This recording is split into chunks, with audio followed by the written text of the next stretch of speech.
So like many builders out there, if you're not a large national, if you are a smaller builder, if you're a regional builder, if you are a metropolitan builder like we are, you don't necessarily have a dedicated staff that is, all they're doing is working on implementing technology into the homes. So like myself, I have many other day jobs. So as I've gone through and we were having these conversations and trying to understand a little bit about what the process has been like, I realized how often we go through the process over and over and over again. And I realized, to what extent it's very algorithmic. So, these slides, as Avi has said many times, are going to be available to you after the fact. I'm not going to sit here and bore you with reading some of these other ones that I came up with. Instead, I'm going to stick to my, abbreviated versions.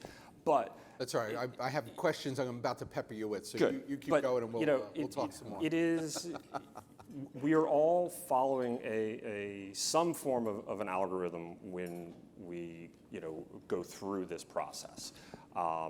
And I went out, and here are the 6 classical computer algorithms that are going into all of these computer and electronic devices that we utilize in some way, shape, or form. So I've given you a quick little example of what a brute force or a backtracking or a greedy algorithm looks like. And please, at some point, humor me and go back and read it. But ultimately, what it really comes down to is, if you're trying to brute force this thing, you keep trying and trying and trying again until you find something that fits. And with these algorithms, what I'm trying to demonstrate is that, we go through these processes and we're not conscious of what we're doing. For instance, the next one, recursive, you start with something that is small and you find what works and you repeat it over and over and over again, and you chew up that problem. You figure out, where's that customer service, disconnect, and why are they not learning this new technology, and why are they not caring? Well, you got to go back and figure it out. And that's what, for instance, backtracking is. It's not being afraid to make a mistake, because we learn all the time from the mistakes that we do with it. So be aware and own it. And say, okay, well, if we make a mistake, so be it. Greedy. Greedy is one of those funny ones that the name implies something, but really it's find the easy available technologies, the easily available solutions, and they work well enough.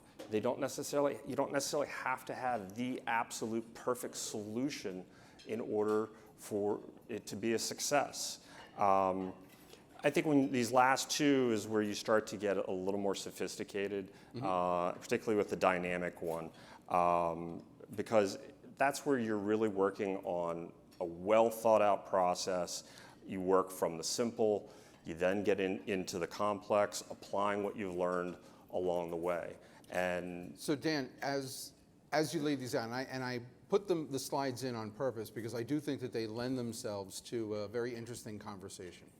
So Craftmark has integrators, and you put in technology as a standard, and then you have options that you put into your homes based on type of home, location, demographic. Maybe you can talk a little bit about the learning process and the choosing process that you went through when you were looking for an integrator to meet the various needs. Dan and I happen to live in the same area. We both live in Northern Virginia, so I'm somewhat familiar with the demographic of the folks that are buying homes there. So I'm asking him a little bit of a loaded question on purpose, but maybe you can help us understand just a little bit about the learning process that you went through when you chose an integrator for a specific type of home. And do you use different integrators for different types of Yeah, we absolutely do. We tend to do, over the past few years with land scarcity in our market, we've switched to townhomes predominantly, which is a very different product for the technology. Not in, the basic, the core products that we've talked about of getting that, your standard in there. Most integrators can handle that. When you get into our single family homes, which are much larger, much not just complex, but there's a certain sophistication level that is expected in them. And that's where you need an integrator that is really able to come in and give that custom feel to the process, to kind of help people build their dreams that they want with their homes.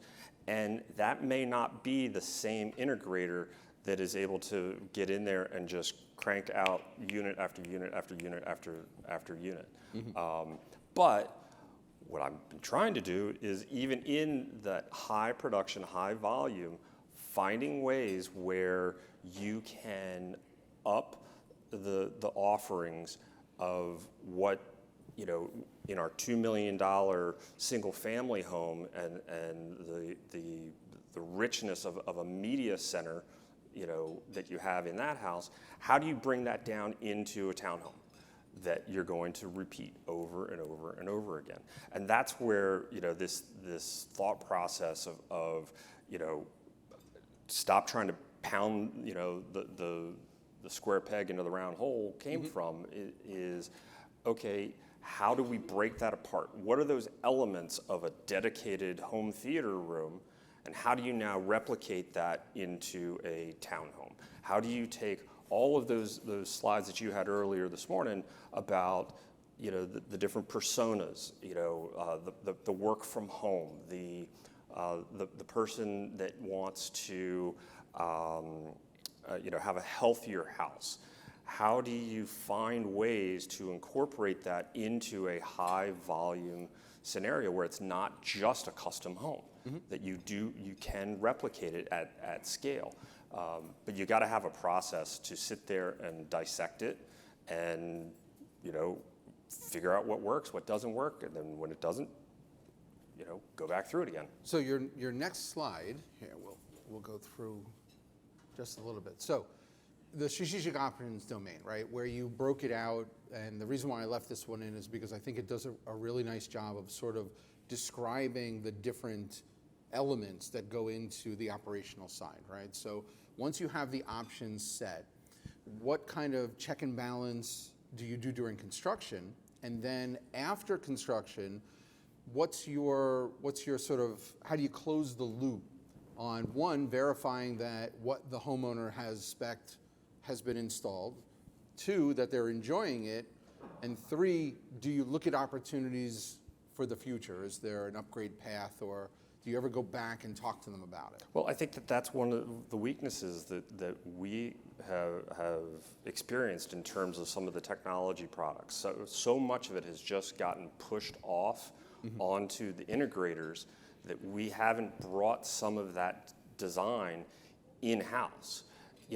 As we talked about in the conversation leading up to this, that, to some extent, having integrators doing all of the design work is a little bit like having a plumber designing your kitchen. You need to have the plumber involved. If you don't have the plumber involved in designing your kitchen, you're going to have some challenges. Sure. But there's a lot more to designing a kitchen than just making sure that you've got water, your bandwidth, or your appliances that are producing the experience that you're looking for. So we're not going to read you this slide because we don't have that kind of time. But I would encourage each of you to take a look at this slide on your own. What Dan has done here is he's taken this vision of the 6 different ways that you can solve a problem, and he's applied them to the tech home. And there's a lot of great information in here. I did my best not to create an eye chart, but it was a little tight because there is a lot of information here. But I would encourage each of you to take a look at it because, again, although you may not physically think of yourself as being a backtracking logic solver, you may find that you're in fact applying your choices or your choice-making process the way you would in backtracking. And so sometimes it's important to step back from the process and take a look at it holistically to understand where your gaps are, where your loops are, where your problems are, where your opportunities are in sort of doing that. And so that's why I like what Dan had done here on this slide. And then finally, keeping it simple. So we distill all of this information down into sort of the 6 basic statements that help you with the back-end process. And again, remember, this is operational. So this is not about the choosing. This is about, now I've made the choice, how do I implement? How do I make sure that I have an efficient, profitable implementation of the choices I made during the front end of the process? And again, I think that Dan's done a wonderful job of sort of distilling that down for us to be able to understand how we move forward once we've made all of these myriad of choices. So.